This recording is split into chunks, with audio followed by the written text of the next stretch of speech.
పైకి తీస్తాం.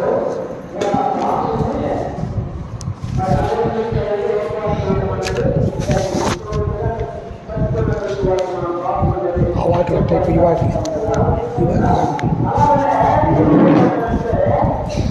క్రీస్తునందు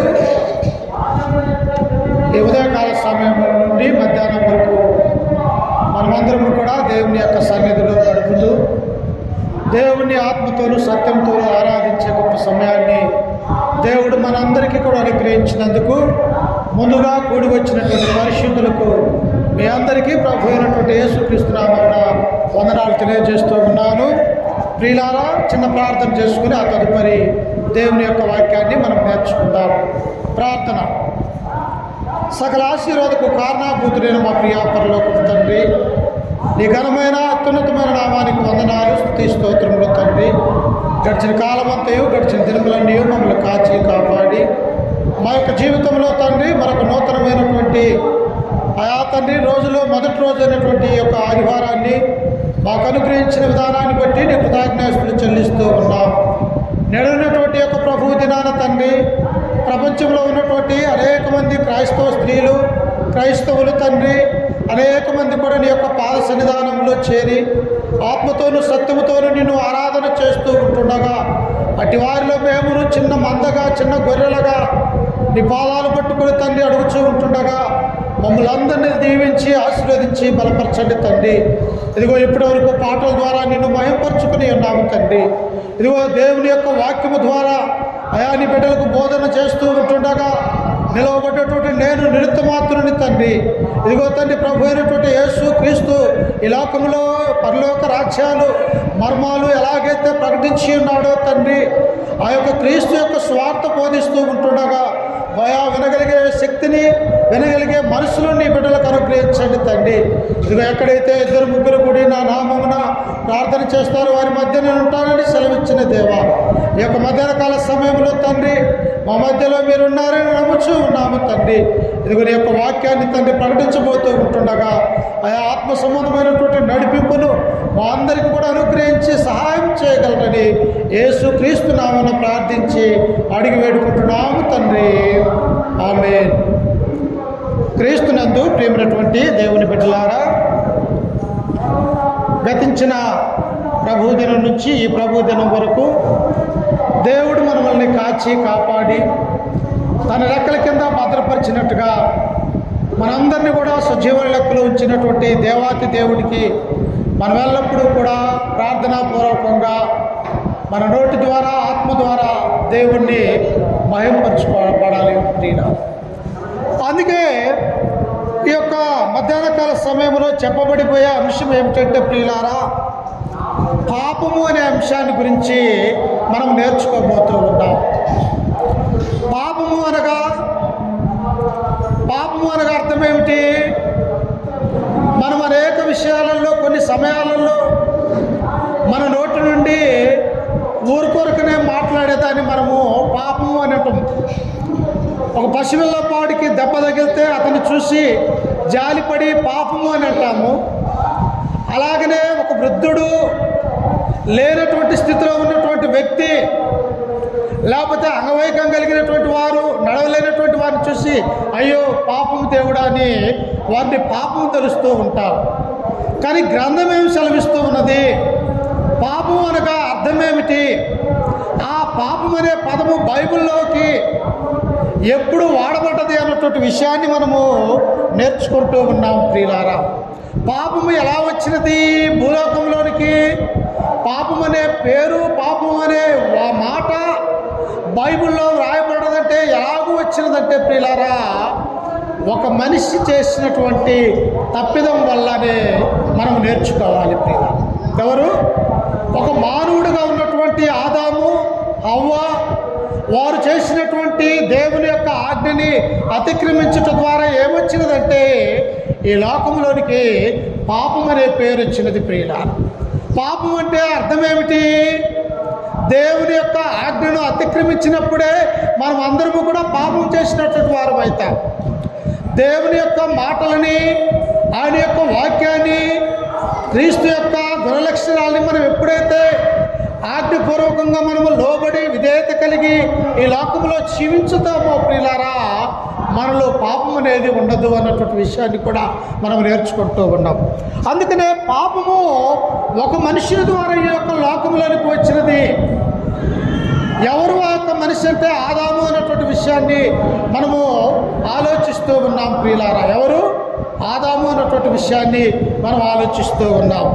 అందుకనే చూడండి, రోమీలకు రాసినటువంటి పత్రిక 3వ అధ్యాయము, రోమీలకు రాసినటువంటి పత్రిక 3వ అధ్యాయము 23వ వచనాన్ని మనము చదువుకుందాం. రోమీలకు రాసినటువంటి పత్రిక 3:23.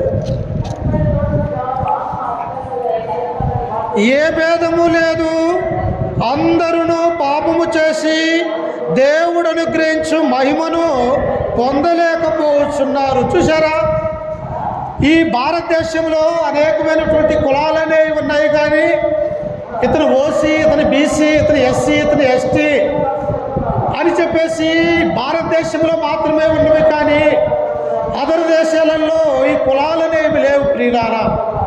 కానీ ఇక్కడ బైబిల్ గ్రంథము పాపము గురించి ఏమని సెలవిస్తూ ఉన్నదంటే, ఏ భేదమును లేదు.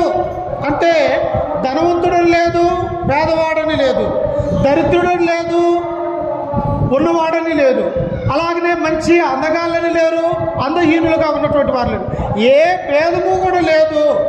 అందరూ కూడా ఏం చేశారంటే పాపము చేసి దేవుడు అనుగ్రహించు ఆ మహిమను పొందలేకపోతున్నారు ప్రియుల. దేవుడు ఏమనుకున్నాడు? అనాది సంకల్పంలో మానవుణ్ణి తన యొక్క ఇష్టానుసారంగా, తన రూపముఖంగా, తన చేతులతోటి, తన యొక్క జీవవాయువుతో మానవుణ్ణి నిర్మించినప్పుడు మానవుడు పరిశుద్ధుడిగాను నిర్దోషిగాను దేవుని పోలికగా పుట్టినటువంటి మానవుడు ఏమైపోయాడంటే, దేవుని ఆజ్ఞను అతిక్రమించటం వలన పాపం అనేది ఈ లోకానికి తీసుకుని వచ్చింది ప్రియులను. అందుకని అపోస్తలుడైనటువంటి పౌలు అంటూ ఉన్నాడు, ఓ రోమాలో ఉన్నటువంటి సంఘమా, ఓ రోమీయులారా, మీరు రోమీలు కావచ్చు, మేము యూదులము కావచ్చు, లేకపోతే అన్యులుగా పిలువబడుతున్నటువంటి వారు ఎవరైనా కానీ భూమి మీద ఉన్నటువంటి ప్రతి మానవుడు కూడా ఏ భేదమును లేదు, అందరూ కూడా పాపము చేసి దేవుడు అనుగ్రహించు మహిమను పొందలేకపోవచ్చు ఉన్నారు ప్రియులు. దేవుడిచ్చేటువంటి ఆ మహిమ, ఆ కిరీటాన్ని, జీవ కిరీటాన్ని, ఆ నిత్య రాజ్యంలో ఉన్నటువంటి ఆ మహిమననేది పొందలేక మానవుడు ఏం చేశాడంటే దేవుని ఆజ్ఞను అతిక్రమించి పాపం చేసినటువంటి వాడిగా మానవుడు ఉంటూ ఉన్నాడు ప్రియుల. ఎందువల్ల? దేవుని యొక్క మాట వినక, దేవుని యొక్క గుణలక్షణాలు అలవర్చుకోక, దేవుడంటే లెక్క చేయక, దేవుని యొక్క చిత్తానికి లోబడక, ఆయనకు విధేయత కలిగి లేక, ఆయనకు ఎదురు తిరిగినటువంటి వారమై ఉండి మనం ఏం చేస్తూ ఉన్నామంటే పాపము చేస్తూ ఉన్నామన్నటువంటి విషయాన్ని మనం గుర్తిరగాలి ప్రియుల. అందుకనే ఇంకా మనం చదువుకుంటే ఏమంటూ ఉన్నాడో తెలుసా? రోమీలకు రాసినటువంటి పత్రిక 14వ అధ్యాయము 23వ వచనంలో కూడా మనం చదువుకుంటే పౌలు అక్కడ అంటూ ఉన్నాడు. చూడండి, రోమీలకు రాసినటువంటి పత్రిక 14వ అధ్యాయము 23వ వచనాన్ని మనం చదువుకుందాం. ఒకసారి చూడండి ప్రియులారా, 14:23. అనుమానించువాడు తినిన పక్షమున విశ్వాసము లేకుండా తినుడు గనుక దోషి అని తీర్పు నందును. విశ్వాస మూలము కానిది ఏదో అది పాపము. ఏమంటూ ఉన్నాడు ఇక్కడ? నీలో విశ్వాసం అనేది లేకపోతే, నీలో క్రీస్తు గురించినటువంటి ఆయన మాటలు నీ హృదయంలో లేకపోతే, దేవుని యొక్క మాట వినకుండా నీలో విశ్వాసం అనేది ఈ లోకంలో లేకపోతే, విశ్వాసము మూలము కానిది పాపము అని దేవుని యొక్క గ్రంథము మనకు సెలవిస్తూ ఉన్నది ప్రియుల. విశ్వాసం అంటే ఏమిటి? జరగబోయేటువంటి తెలియనటువంటి దాన్ని నమ్మటము. యేసుక్రీస్తు నిజంగా మనము కనులారా చూడలేదు, ఆయన యొక్క మాటలు చెవులారా వినలేదు, ఆయనతో పాటు మనము తిరగలేదు. కానీ ఎప్పుడో క్రీస్తు శాఖ మొదటి శతాబ్దంలో యేసుక్రీస్తు యొక్క లోకానికి వచ్చాడు. ఆయన దేవుని కుమారుడిగా, దేవుడిగా, లోకరక్షకుడిగా ఆయన యొక్క లోకంలో ఉండి 33 సంవత్సరాలు జీవించి మన పాపముల నిమిత్తము చనిపోయి సమాధి చేయబడి తిరిగి లేచాడని తన ప్రవక్తలు బయటకెళ్ళండి ఏమంటున్నాడంటే, ఆయన మనము చూడలేదు కానీ విశ్వాసము ద్వారా మనం ఏం చేస్తూ ఉన్నామంటే యేసుక్రీస్తే నిజమైనటువంటి దేవుడు అని మన హృదయంలో విశ్వసిస్తూ ఉన్నాం ప్రియులారా. అందుకని ఇక్కడ అంటూ ఉన్నాడు, విశ్వాసము మూలము కానిది పాపము. నీలో విశ్వాసం అనేది లేకపోతే, నీలో దేవుని యొక్క దయ, దేవుని యొక్క చిత్తము, దేవుని యొక్క వాక్యము నీ హృదయం ముందు ఉంచుకోకపోతే అది పాపము అని దేవుని యొక్క గ్రంథం మనకు సెలవిస్తూ ఉన్నది ప్రియులారా. అందుకే మొదటిగా ఏం చదివాము, ఏ భేదమును లేదు, అందరూ కూడా పాపము చేసి దేవుడు అనుగ్రహించినటువంటి మహిమను పొందలేకపోవచ్చు ఉన్నారు. రెండవదిగా చూసినట్టయితే విశ్వాస మూలము కానిది పాపము. నీలో విశ్వాసము ఉండాలా, దేవుని గురించినటువంటి ఆ మాటలు నీ హృదయం ముందు దాచుకోవాలా. అలా దాచుకోనకపోతే అది కూడా పాపము అన్నటువంటి విషయాన్ని ఇక్కడ అపోస్తలుడైనటువంటి పౌలు సెలవిస్తూ ఉన్నాడు. ఇంకా ఏమంటూ ఉన్నాడంటే ప్రియులారా, యోహాను రాసినటువంటి గ్రంథము, మొదటి గ్రంథము, అపోస్తలుడైనటువంటి యోహాను రాసిన మొదటి గ్రంథము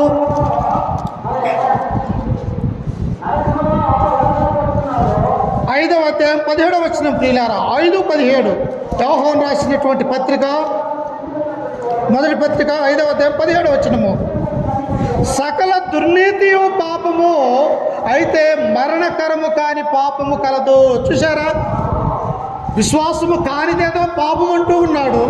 అలాగనే ఇక్కడ యోహాను అంటూ ఉన్నాడు, సకల దుర్నీతి అంటే దుర్మార్గముతో కూడినటువంటిది, నీతి లేనటువంటిది, దుర్మార్గమైనటువంటి ఆలోచనలు కలిగినటువంటిది, సకలమైనటువంటి ఏదైతే నీతి కాకుండా దుర్నీతి ఉంటూ ఉన్నదో, యథార్థత కాకుండా మరి అబద్ధం అనేది ఉంటూ ఉన్నదో, నీతి కాకుండా పాపం అనేది ఉంటూ ఉన్నదో, ఇవన్నీ కూడా ఒకటి వ్యతిరేక పదాలుగా ఉంటూ ఉన్నాయి.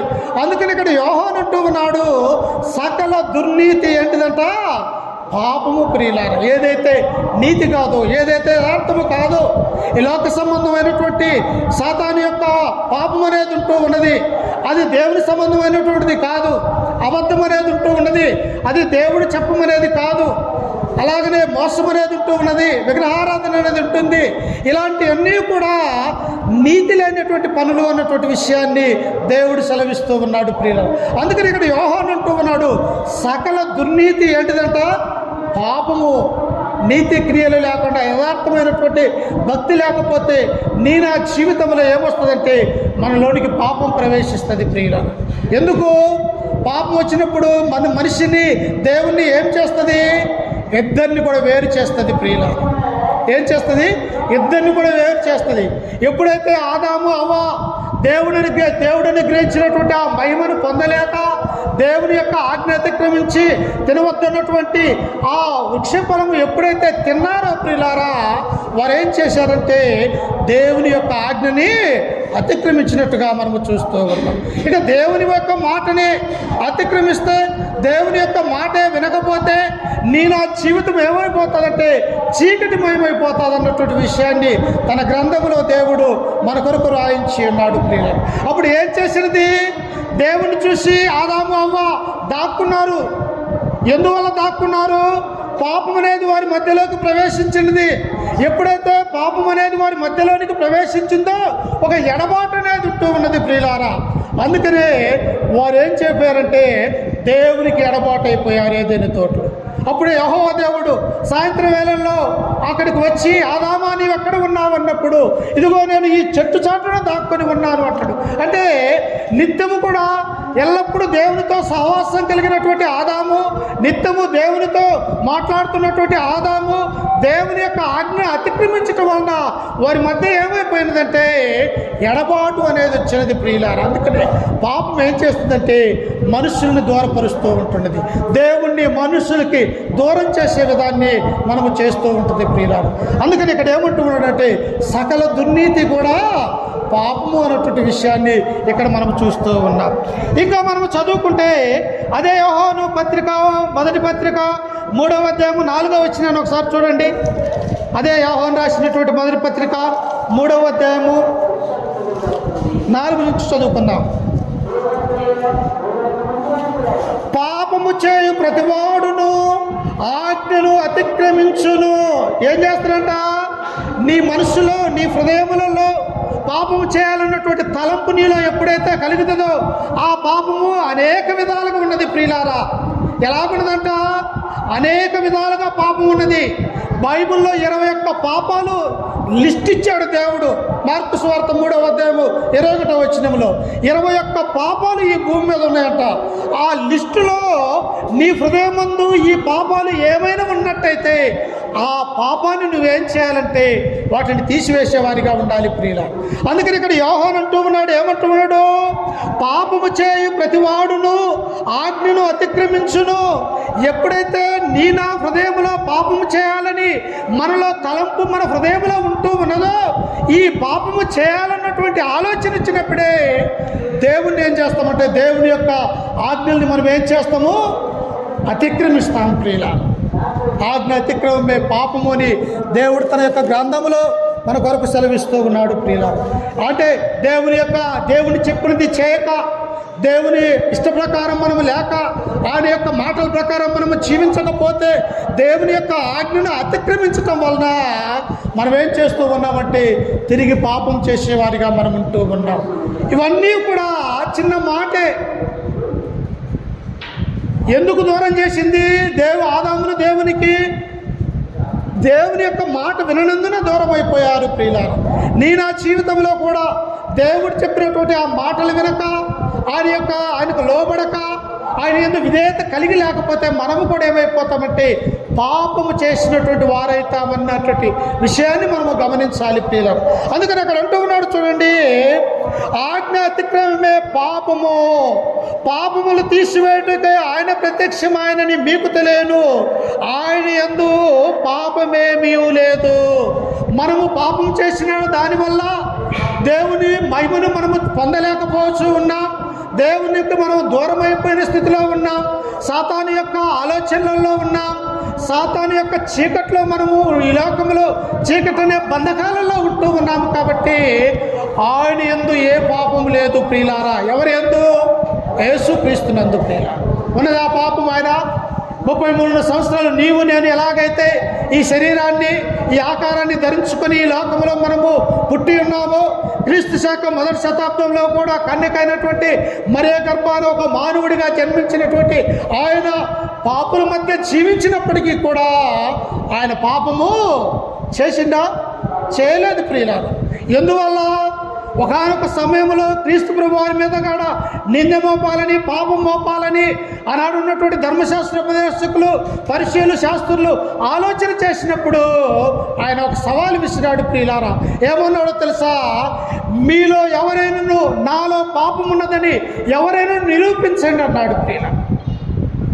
యేసుక్రీస్తు ఆయన నోటితో కానీ ధర్మశాస్త్ర ప్రకారం కానీ దేవుని యొక్క కుమారుడుగా ఈ లోకంలో జీవించినటువంటి కాలం అంతా కూడా తండ్రికి లోబడి, తండ్రి చిత్రానికి లోబడి ఆయన మాట ప్రకారం ఈ లోకానికి వచ్చి మన పాపం నిమిత్తము ఆయన పాపము తీసివేయటానికి మహిమాపూర్ణుడుగా ఈ లోకానికి వచ్చాడని తన గ్రంథం మనకు సెలవిస్తూ ఉన్నది.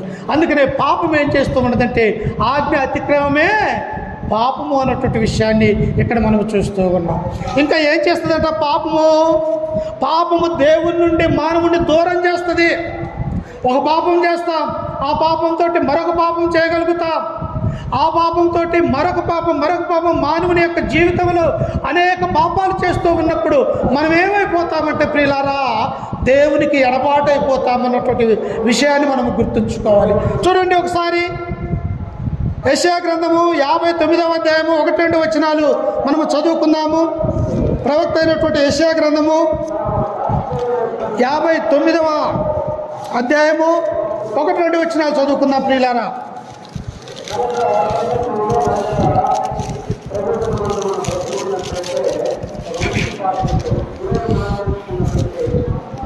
చూడండి ఒకసారి ఇక్కడ ప్రవక్త అయినటువంటి యెషయా అంటున్నాడు, రక్షింపనేరకయుండునట్లు యెహోవా హస్తము కురుచకాలేదు, విననేరకయుండునట్లు ఆయన చెవులు మందము కాలేదు, మీ దోషములు మీకును మీ దేవునికి అడ్డముగా వచ్చెను. చూశారా?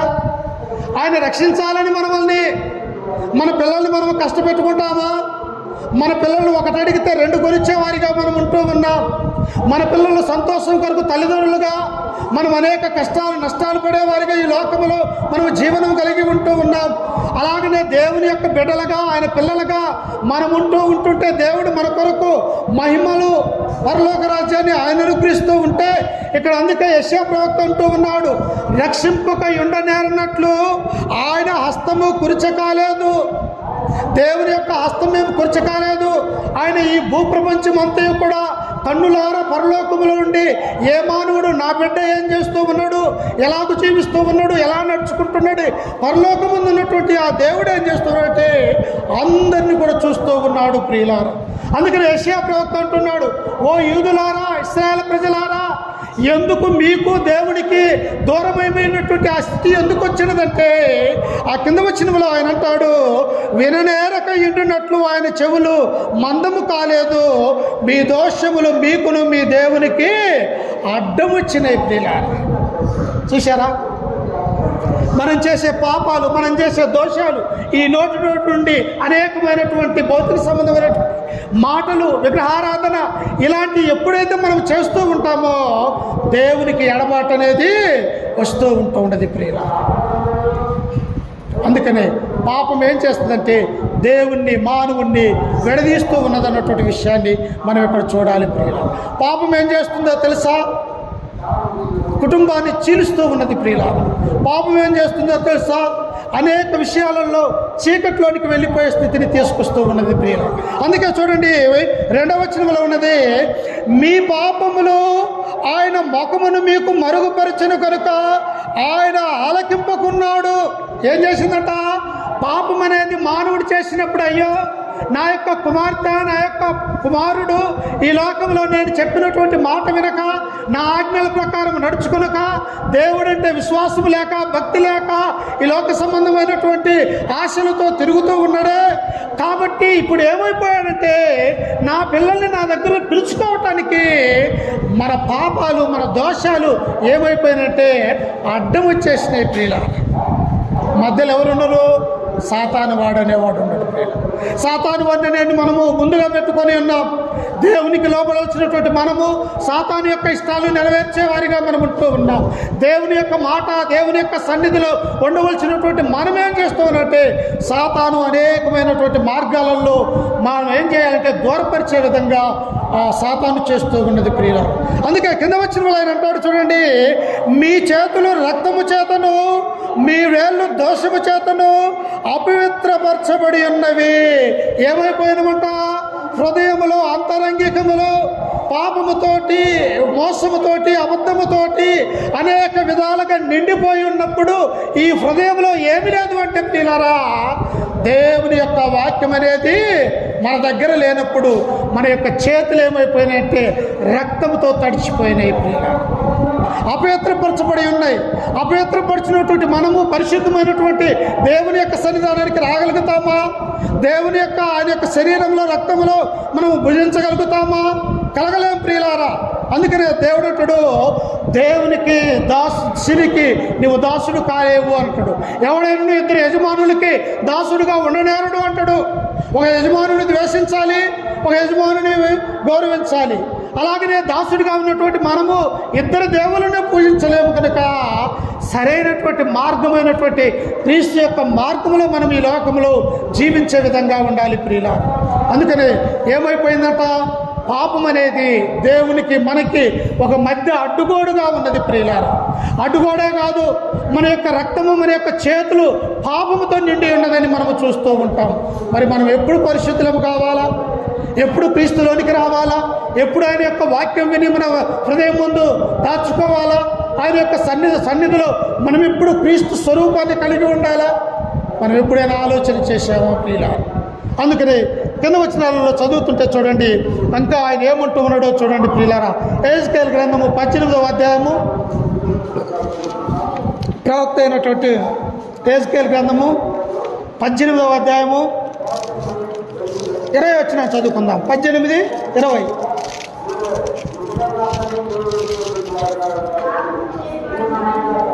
చదువయా.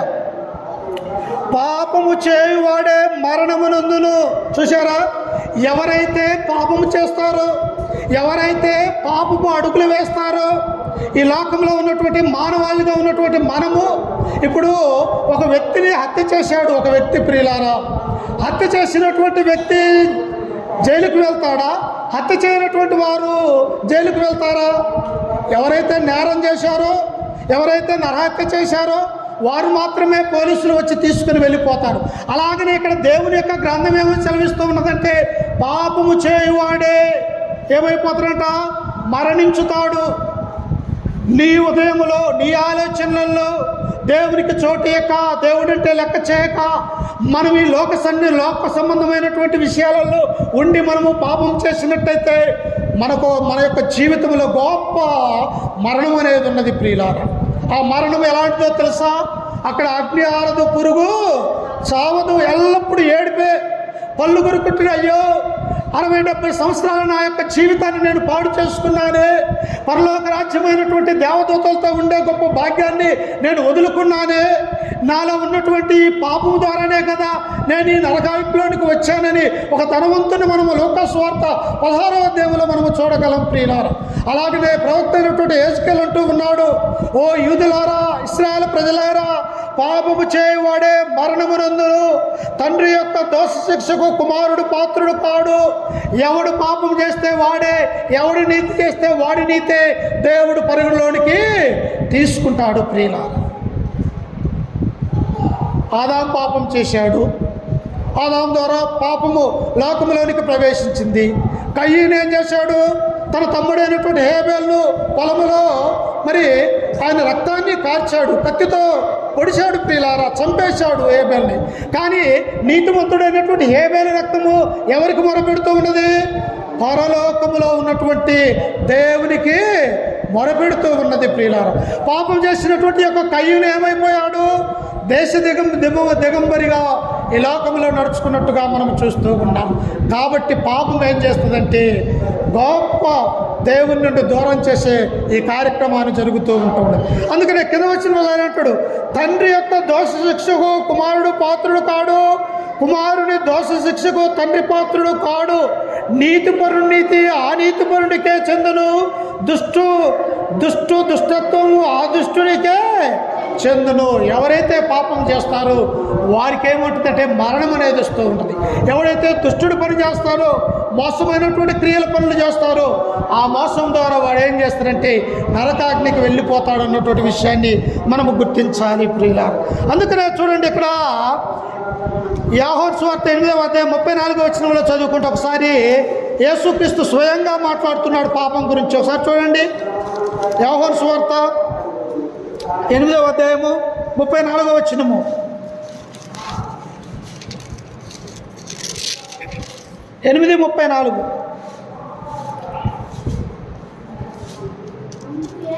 అందుకు యేసు, పాపము చేయు ప్రతివాడును పాపమునకు దాసుడని మీతో నిశ్చయముగా చెప్పుచున్నాను.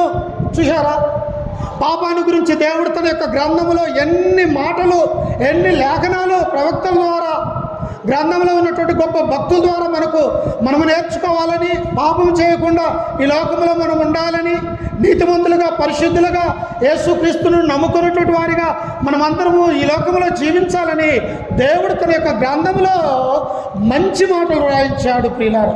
ప్రభు అయినటువంటి యేసుక్రీస్తు వారి యొక్క లోకంలో ఉన్నప్పుడు అంటున్నాడు, ఏమంటూ ఉన్నాడు అక్కడ 34లో, అందుకు యేసు, పాపము చేయు ప్రతివాడును పాపమునకు దాసుడని మీతో నిశ్చయముగా చెప్పుచున్నాను, ఖచ్చితంగా చెప్పుతున్నాను.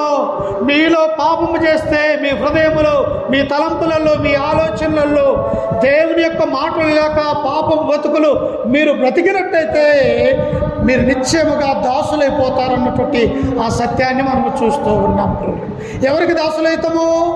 ఈ లోకంలో ఉన్నటువంటి సాతాను వాడికి దాసులమైపోతాం. వాడు ఎలాగైనా మన యొక్క జీవితాన్ని పాడు చేయగలడు అన్నటువంటి విషయాన్ని మనం గుర్తుంచుకోవాలి ప్రియులు. అయితే ఈ పాపాన్ని తీసివేయటానికి, పాపం ఎలా వెళ్తుంది? ఒక మానవుడు మరొక మానవుడి యొక్క పాపం తీసివేయలేడు.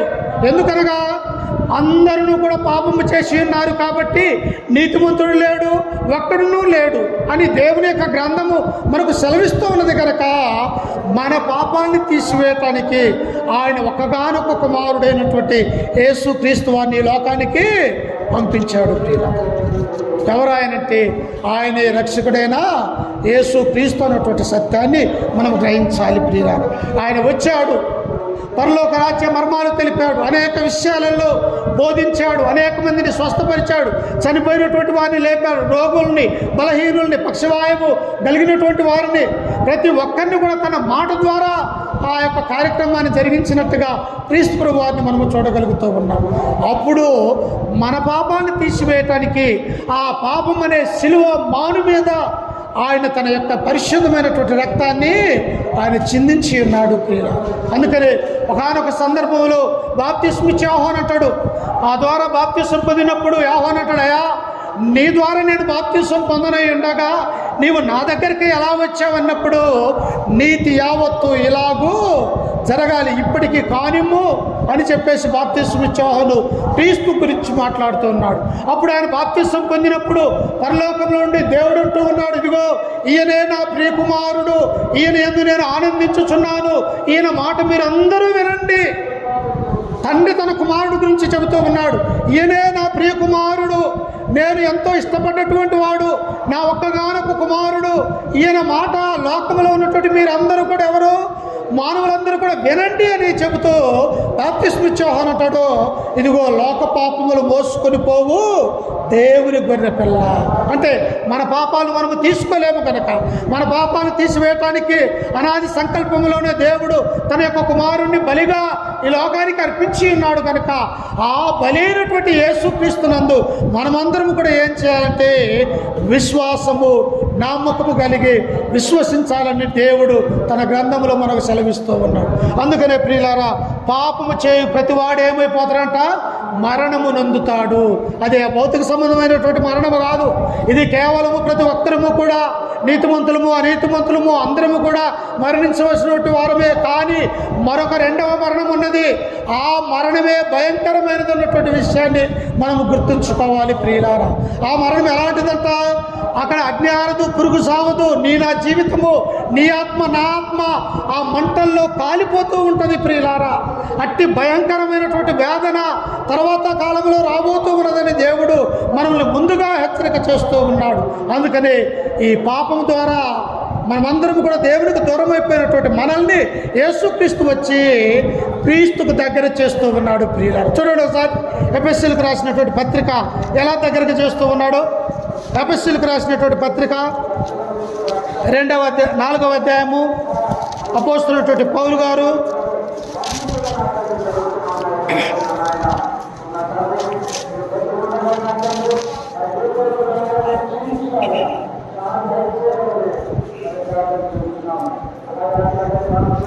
వచనం 4:17 కాబట్టి అన్యజనులు నడుచుకున్నట్లు మీరిక మీదట నడుచుకునవలదని ప్రభువునందు సాక్ష్యం ఇచ్చుచున్నాను. ఎవరంట? ఓ ఎఫెసీయులారా, మీరు క్రీస్తులోనికి రాకముందు మీ జీవన విధానము, మీరు తిరిగే తిరుగుళ్ళు, మీరు మాట్లాడే పద్ధతి అవన్నీ కూడా భౌతిక సంబంధంగా ఉన్నాయి. ఎప్పుడైతే మీరు యేసుక్రీస్తును కలిగినారో, ఎప్పుడైతే క్రీస్తు యొక్క వాక్యాన్ని మీరు విన్నారో, విన్నటువంటి వాక్యాన్ని విశ్వసించి ఆయన నామాన బాప్తిస్మం పొందినారో, పొందిన తరువాత మీరు ఎలా ఉండాలో అని అపోస్తలుడైనటువంటి పౌలు అక్కడ సెలవిస్తూ ఉన్నాడు. ఏమంటూ ఉన్నాడట, కాబట్టి అన్యజనులు నడుచుకున్నట్లు మీరిక మీదట నడుచుకునవలదని ప్రభువునందు సాక్ష్యం ఇచ్చుచున్నాను. ఎలా ఉండాలంటే మన యొక్క జీవితము, దేవుళ్ళలోనికి రాకముందు మన యొక్క జీవితము ఎలాగున్నప్పటికీ కూడా ఆ పాత జీవితాన్ని వదిలివేసి కొత్త జీవితాన్ని ప్రారంభించి అది క్రీస్తు రక్తంలో కడగబడి ఆయన యొక్క సన్నిధిలో ఉన్నటువంటి మనం అందరము కూడా తిరిగి పాత జీవితానికి మనము మరులు పోకూడదు అని దేవుడు గ్రంథం మనకు సెలవిస్తూ ఉంది. అయితే ఎలా నడుచుకోవాలంటూ ఉన్నాడు చూడండి.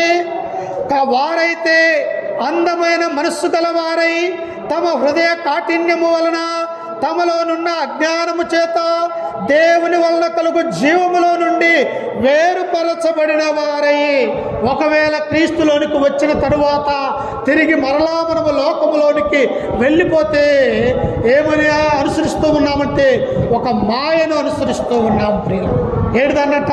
ఒక మాయ, అబద్ధాన్ని, లేనిది ఉన్నట్టు ఉన్నది లేనట్టు జరిగే సాతాను చూపించే ఆ కార్యక్రమం అనే మాయను మనము అనుసరించినటువంటి వారమైపోతాం ప్రియులు. అందుకనే దేవుడు ఏమంటూ ఉన్నాడంటే చూడండి, వారు 19వ వచనంలో వారు సిగ్గులేని వారయ్యుండి నానా విధమైన అపవిత్రతను అత్యాశతో జరిగించుటకు తమ్మును తామే కామకత్వమునకు అప్పగించుకొని, మనం ఇంకా క్రీస్తులోనికి వచ్చిన తర్వాత మరలా మనము పాపము చేసినట్టయితే దేవుడు అంటూ ఉన్నారు వారికి తెలివి లేదయ్యా అంటూ ఉన్నారు. నిజంగా మనం ఒకసారి క్రీస్తు యొక్క రక్తంలో కడగబడి ఆయన నామమున ఒప్పుకొని ఆ యేసుక్రీస్తును నేను వెంబడిస్తానని మనమందరము కూడా పాప క్షమాపణ నిమిత్తము క్రీస్తు యేసులోనికి పొందిన మనమందరము కూడా సత్య సంబంధములుగా ఈ లోకంలో జీవించాలి ప్రియులు. అలా జీవించక తిరిగి లోకంలోనికి వెళ్ళిపోతే దేవుడు అంటూ ఉన్నాడు వారు మాయను అనుసరిస్తూ ఉన్నారు అని దేవుడు సెలవిస్తూ ఉన్నాడు ప్రియులు. ఈనాడు చూడండి, అనేక మంది సువార్థికులు కావచ్చు, అనేక మంది క్రైస్తవులు కావచ్చు, మొదటగా ఉన్నటువంటి ఆ భక్తి విశ్వాసము రోజు రోజుకు తరిగిపోతూ ఉంటుంది ప్రియులారా. ఎందువల్ల? మనలో అలసత్వం వల్ల, మనలో దేవుని యొక్క వాక్యం అనేది లేక, దేవుని గురించినటువంటి భయం అనేది లేక, ఆయన గురించినటువంటి జ్ఞానం అనేది లేక మనం ఈ లోకంలో ఏం చేస్తున్నామంటే రోజు రోజుకు దేవుని నుండి దూరమై పోతూ ఉన్నాం ప్రియుల. అదే మనం దేవుని యొక్క సన్నిధిలోనికి నడుచుతూ ఆయన యొక్క వాక్యం విని మన హృదయము అంతరంగము దేవుని యొక్క వాక్యముతో నిండుకున్నట్టయితే మనం మాట్లాడే ప్రతి భాష మాటలు ఎలా ఉన్నాయంటే క్రీస్తు వలె ఉంటాయని తన యొక్క గ్రంథం మనకు సెలవిస్తూ ఉన్నది ప్రియుల.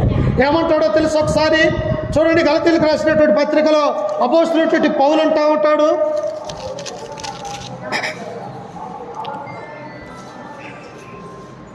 గలతీయులకు రాసినటువంటి పత్రిక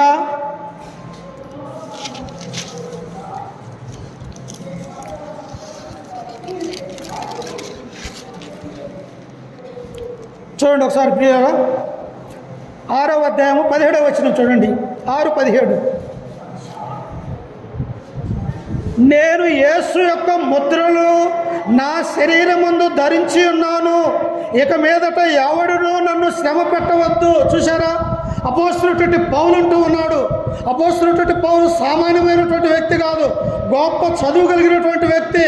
8 సంవత్సరాలు గమనియాని పాదముల యొద్ద ఏకదాటిగా తల్లిదండ్రులు వదిలివేసి విద్యను అభ్యసించినటువంటి వ్యక్తి. అలాంటి వ్యక్తి అంటూ ఉన్నాడు, ఓ గలతీయులారా, లూస్త్రా, దెర్బే, పిసిదియలో ఉన్నటువంటి అంతియోక్య, యూకొనియా ఈ ప్రాంతంలో ఉన్నటువంటి నా ప్రియ సహోదరులారా, మీరు ఎలా ఉండాలంటూ ఉన్నాడంటే ఇక మీదట ఎవడునూ కూడా నన్ను శ్రమ పెట్టవద్దు. నా యొక్క బలహీనతలా నేనున్నటువంటి ఎందుకు ఇవన్నీ వదులుకొని క్రీస్తులోనికి వచ్చానంటే అన్యులుగా ఉన్నటువంటి మీరందరినీ కూడా ఇదిగో నరకాగ్నికి పోకుండా క్రీస్తు వైపు మళ్లించి క్రీస్తు యొక్క స్వార్థ మీకు బోధించుతున్నాను. కాబట్టి మీ మాటల ద్వారా, మీ శాస్త్రాల ద్వారా నన్ను ఏం చేయకూడదంటే శ్రమ పెట్టవద్దు అని పౌలు అంటూ ఉన్నాడు ప్రియుల. శ్రమ పెడితే ఏమైపోతుందో తెలుసా? శ్రమ కలిగితే మానవుడు ఏమైపోతాడో తెలుసా? కన్నీరు కారుస్తాడు ప్రియులారా. ఎందువల్ల? గెత్సెమనే తోటలో అక్కడ ఉన్నటువంటి యూదులు, ఇశ్రాయేలు ప్రజలు, తన వంశస్థులైనటువంటి ఈ యొక్క యూదా గోత్రకు సంబంధించినటువంటి వారందరూ కూడా క్రీస్తుని శ్రమ పెడుతూ ఉన్నప్పుడు ఆయన గెత్సెమనే తోటలోనికి వెళ్ళి ఒక బండ మీద మోకరించి ఆయన కన్నీరు కారుస్తూ ఉన్నారు. ఏమని? అయ్యో యెరూషలేమా, పాడైపోయినటువంటి యెరూషలేమా, నిన్ను బాగు చేయటానికి నేనొస్తే నా యొక్క జీవితంలో ఎన్ని శ్రమలు అనేకమైన విధాలుగా నన్ను ఇబ్బంది పెడుతూ ఉన్నదే, ఈ లోకం కొరకు నేను రక్షించడానికి వస్తే నాకేంటి ఈ శ్రమలు అని చెప్పేసి క్రీస్తు ప్రభువారు ఆ గెత్సేమనే తోటలో కన్నీరు కార్చినట్టుగా మనం చూస్తూ ఉన్నాం. అందుకని ఇక్కడ అపోస్తలుడైనటువంటి పౌలు అంటూ ఉన్నాడు, ఓ గలతీయులారా, ఎవడైనా నన్ను శ్రమ పెట్టవద్దు. ఎందుకు శ్రమ పెట్టవద్దు పౌలా అంటే క్రీస్తు ముద్రలు నా యందు ఉన్నవి అంటూ ఉన్నాడు ప్రియుల. చూసారా? అందుకని ఇంకో సందర్భంలో పౌలు అంటాడు, క్రీస్తు పడిన పాటలలో ఏదైనా కొదువై ఉన్నాడలా అది నా శరీరం ముందు నేను నలగొట్టుకుంటున్నానని అపోస్తులైనటువంటి పౌలు అంటాడు. అంటే క్రీస్తు శ్రమ పడ్డాడు, నేను శ్రమ పడటం గొప్పవాదు. దేవుని యొక్క కుమారుని యొక్క లోకం సెలవు వేసినది. నేను శ్రమ పడటం, నేను సెలవు వేయటం, నేను అవమానం పొందటము పెద్ద విషయమే కాదు. కానీ జాగ్రత్త గలతీయులారా అని పౌలు సెలవిస్తూ ఉన్నాడు ప్రియుల. అందుకే కింద వచ్చిన ఆయన అంటున్నాడు చూడండి, ఎలా ఉండాలట, నేను యేసు యొక్క ముద్రను నా శరీరం ముందు ధరించి ఉన్నాను, ఇక మీదట ఎవడును నన్ను శ్రమ పెట్టవద్దు. సహోదరులారా, మన ప్రభు అయిన యేసు క్రీస్తు కృప మీ ఆత్మతో ఉండునుగాక. ఆమేన్. ఎవరి కృప ఉండాలంట? దేవుని యొక్క కృప ప్రియులారా. దేవుని యొక్క ఆలోచన, దేవుని యొక్క భక్తి, క్రీస్తు యొక్క మాదిరి మన యొక్క జీవితాలలో ఉంటే మనం ఎంతో ధన్యులమో ఒకసారి ఆలోచించండి. అందుకనే అపోస్తులైనటువంటి పౌలు అదే కొరింథీయులకు రాసిన మొదటి పత్రిక 11వ అధ్యాయం మొదటి వచనం అంటాడు, నేను క్రీస్తుని పోలి నడుచుకున్న ప్రకారము మీరు నన్ను పోలి నడుచుకోవాలి. ఎలా నడుచుకోవాలి? మనం నడిచే నడక, మనం చూసే విధానము, మనల్ని చూస్తూ ఉన్నప్పుడు ఇతరులు ఏమనుకోవాలి? వీళ్ళు నిజమైనటువంటి క్రైస్తవులు, వీరు నిజమైనటువంటి భక్తిపరులు, వీరి యొక్క ఆలోచనలో, వీరి యొక్క తలంపులలో క్రీస్తు కనిపిస్తూ ఉన్నారు. క్రీస్తు ముద్రలు మనలో ఉండాలి ప్రియులారా. ఇంకా చూడండి ఒకసారి గలతీయులకు రాసినటువంటి పత్రిక 4వ అధ్యాయము 10వ వచనాన్ని ఒకసారి చదువుకుందాం. చూడండి, పౌలు ఎంత బాధపడుతూ, ఎంత శ్రమ పడుతూ, ఎంత ఏడుస్తూ ఈ పత్రిక రాస్తూ ఉన్నాడు. ఒకసారి చూడండి ప్రియులారా.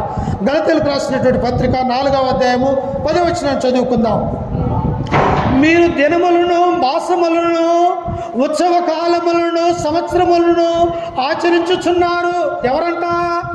గలతీలో ఉన్నటువంటి ప్రజలు. అయ్యో ఓ గలతీలారా, మీకు వాక్యము చెప్పి వాక్యములో మిమ్మల్ని పెంచుతూ క్రీస్తు గురించినటువంటి ఆ రక్షణ సంకల్పాన్ని మీకు తెలుపుతూ ఉన్నప్పటికీ కూడా మీరు అమావాస్యని, పున్నమని, పండగలని మీరు ఆచరిస్తూ ఉన్నారే. ఇట్టి ఆచరణ చేస్తూ ఉన్నప్పుడు మీరు భౌతిక సంబంధమైన మనుషులు కారా అని తెలియపరుస్తూ ఆయన అంటూ ఉన్నాడు, మీ విషయమై నేను పడిన కష్టము వ్యర్థమైపోవునేమో అని మిమ్మును గూర్చి భయపడుచున్నాను. చూశారా? ఎవరి గురించి అంటే భయపడేది? నేను ప్రకటించినటువంటి సువార్త ఎక్కడ వ్యర్థమైపోయినదో, నేనేసినటువంటి పునాది ఎవరైనా చెడగొట్టాడేమో, ఈ పునాది మీద కట్టబడిన వాడే ఉన్నప్పటికీ కూడా మీరు తిరిగి లోకంలోనికి వెళ్ళిపోయారు కాబట్టి నేను పడిన కష్టము వ్యర్థమైపోవునేమని మిమ్మును గురించి అల్లాడిపోతూ ఉన్నాను. అంత మాత్రమే కాదు, ఇంకొక మాట అంటాడా, నేను ప్రసవ వేదన పడుతున్నాను అంటాడు ప్రియుల. ప్రసవ వేదన అంటే ఒక తల్లి, ఒక గర్భిణీ స్త్రీ బిడ్డకు జన్మనించాలంటే ఆ తల్లి మరణించి తిరిగి లేచినట్టంట. ఎలాగంట? ఆ తల్లి మరణించి తిరిగి లేచినటువంటి ఆ శ్రమ, ఆ బాధ అందులో ఉంటుందని, ప్రసవ వేదనలో ఉంటుందని దేవుడు సెలవిస్తూ ఉన్నాడు. అందుకని పౌలు అంటూ ఉన్నాడు, మీ విషయమై నేను పడినటువంటి కష్టము వ్యర్థమై పోగునేమని చెప్పేసి నాకు ప్రసవ వేదన కలుగుతున్నదని అపోస్తులైనటువంటి పౌలు అంటాడు. ప్రియులారా, నా జీవితము పాపం ఏం చేస్తుందంటే మానవుణ్ణి దేవుణ్ణి దూరం చేస్తూ ఉన్నది. పాపం ఏం చేస్తూ ఉన్నదంటే పాపము దేవుని యొక్క మందిరానికి రాకుండా చేస్తూ ఉన్నది.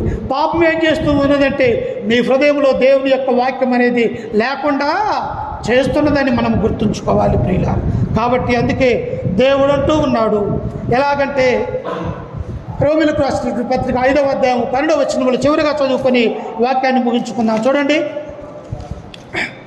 అపోస్తలుడైనటువంటి పౌలు గారు రోమాలో ఉన్నటువంటి సంఘానికి తెలియపరుస్తూ రోమీయులకు రాసినటువంటి పత్రిక 5వ అధ్యాయం 12వ వచనం చూడండి. అసలు పాపం ఎలా వచ్చిందో, పాపం ద్వారా మనకు జీవం ఎలా వచ్చిందో ఇక్కడ దేవుడు సెలవిస్తూ ఉన్నాడు. 5:12 ఇట్లుండగా ఒక మనుష్యుని ద్వారా పాపమును మనం చదువుకున్నాం కదా. ఏం చదువుకున్నాం? మొదట ఆజ్ఞ అతిక్రమమే పాపము, సకల దుర్నీతి పాపము, ఆజ్ఞ అతిక్రమించడం కూడా పాపం వస్తుంది. అందుకని ఇక్కడ ఏమంటున్నాడు, ఇట్లుండగా ఒక మనుష్యుని ద్వారా పాపము ద్వారా మరణమును లోకములోనికి ఎలాగూ ప్రవేశించను మనకు తెలుసు. అదే ఆదాము అనే వ్యక్తి, అవ్వ అనే వ్యక్తి తినవద్దన్నటువంటి ఆ పండు ఒకవేళ తినకపోతే మనమందరము కూడా ఈనాడు మరణం అనేది చూడకుండా ఉండేవాళ్ళం ప్రియులారా. అందుకనే ఒక మనిషిని ద్వారా పాపము ద్వారా మరణముని ఈ యొక్క లోకములోనికి ఎలాగూ ప్రవేశించనో ఆ ప్రవేశించినటువంటి ఆ పాపాన్ని తీసివేయటానికి ఎవరు రాబోతూ ఉన్నాడట? కింద వచనంలో చూడండి ఏమన్నాడట, అక్కడేమంటూ ఉన్నాడో చూడండి. 13వ వచనము, ఏలైనగా చదవండి 13. ఏలైనగా ధర్మశాస్త్రము వచ్చినదనుక పాపము లోకములో ఉండను, కానీ ధర్మశాస్త్రము లేనప్పుడు పాపము ఆరోపింపబడదు. అయినను ఆదాము చేసిన అతిక్రమమును పోలి పాపము చేయని వారి మీద కూడా ఆదాము మొదలుకొని మోసే వరకు మరణమేలను. ఆదాము రాబోవానికి గుర్తయి ఉండను. ఎవరు గుర్తయి ఉన్నాడట? ఒక ఆదాము వచ్చేసేమో ఏదైనా తోటలో పాపానికి మరణానికి కారకుడైతే మరొక ఆదాము రాబోతూ ఉన్నాడు. ఎవరు ఆ ఆదాము అంటే క్రీస్తు ప్రభు వారు అన్నటువంటి విషయాన్ని ఇక్కడ మనకు సెలవిస్తూ ఉన్నది. ఆ ఆదాము ఎవరంటే రెండవ ఆదాముగా మరియమ్మ కడుపున గర్భాన పుట్టినట్టుగా మనం చూడగలుగుతూ ఉన్నాం. చూడండి అక్కడే ఉంటుంది 14వ వచనములో. ఆయనను చూడండి 15 అయితే 14 చదువుకుందాం. ఆయనను ఆదాము చేసిన అతిక్రమమును పోలి పాపము చేయి వారి మీద కూడా ఆదాము మొదలుకొని మోసే వరకు మరణమేలను. ఆదాము రాబోవానికి గుర్తయి ఉండను. అయితే అపరాధము కలిగినట్టు కృపావరమును కలగలేదు. ఎట్లనగా ఒకని అపరాధము వలన అనేకులు చనిపోయిన పక్షమున మరి నిశ్చయముగా దేవుని కృపయు యేసు క్రీస్తు అనే ఒక మనుష్యుని కృప చేతనైన దానమును అనేకులకు కలుగునట్లు అవి విస్తరించను. ఒక మనుషుని ద్వారా పాపం వస్తే మరొక మనుషుని ద్వారా కృప, సమాధానము, ప్రేమ, సంతోషం అనేవి ఈ లోకంలోనికి వచ్చినాయి ప్రియులు. కాబట్టి పాపం అనేది మహాభయంకరమైనది. పాపం అనేది తల్లిదండ్రులు వేరు చేస్తుంది, అన్నదమ్ములు వేరు చేస్తున్నది, అక్కచెల్లెళ్ళు వేరు చేస్తూ ఉన్నది, బంధువులు వేరు చేస్తున్నది, మరి ముఖ్యంగా దేవుణ్ణి ఏర్పరుస్తుంది అన్నటువంటి విషయాన్ని మనం గుర్తుంచుకోవాలి. కాబట్టి మన మీదట నిజమైనటువంటి క్రైస్తవులుగా, భక్తిపరులుగా, పాపము లేని వారిగా మనమందరము కూడా ఉండాలి ప్రియులారు. అందుకనే పేతురు రాసినటువంటి మొదటి పత్రిక 1:14 అంటాడు, నేను పరిశుద్ధుడై ఉన్న ప్రకారము మీరును పరిశుద్ధుడై ఉండు అంటాడు. పరిశుద్ధత లేకుండా దేవుని యొక్క మహిమను చూడలేడు అంటాడు ప్రియులారు. ఏ మానవుడు కూడా పరిశుద్ధత లేకుండా దేవుని దగ్గరకు రాలేడు అని కూడా తన గ్రంథం మనకు సెలవిస్తూ ఉన్నది. కాబట్టి మన యొక్క జీవితంలో క్రీస్తు వలె, క్రీస్తు యొక్క ముద్రల వలె ఈ లోకంలో మనం జీవించాలని చెప్పేసి ఈ మాటల ద్వారా హెచ్చరిస్తూ, ఈ మాటలు నన్ను నేను కూడా హెచ్చరిక చేసుకుంటూ ఓపికతో మీ అందరికీ మన రక్షకుడు ప్రభు అయినటువంటి యేసుక్రీస్తు నామాన వందనాలు తెలియజేస్తూ ఈ వాక్యాన్ని నేను ముగించుకుంటూ ఉన్నాను ప్రియులారా. ప్రార్థన చేసుకుని ఆ తదుపరి ఆరాధనలోనికి మనం అందరము కూడా వెళ్దాం. మన మధ్యలో క్రీస్తు యొక్క శరీరము, రక్తము మన మధ్యలో ఉన్నది కనుక ప్రార్థన చేసుకుందాం.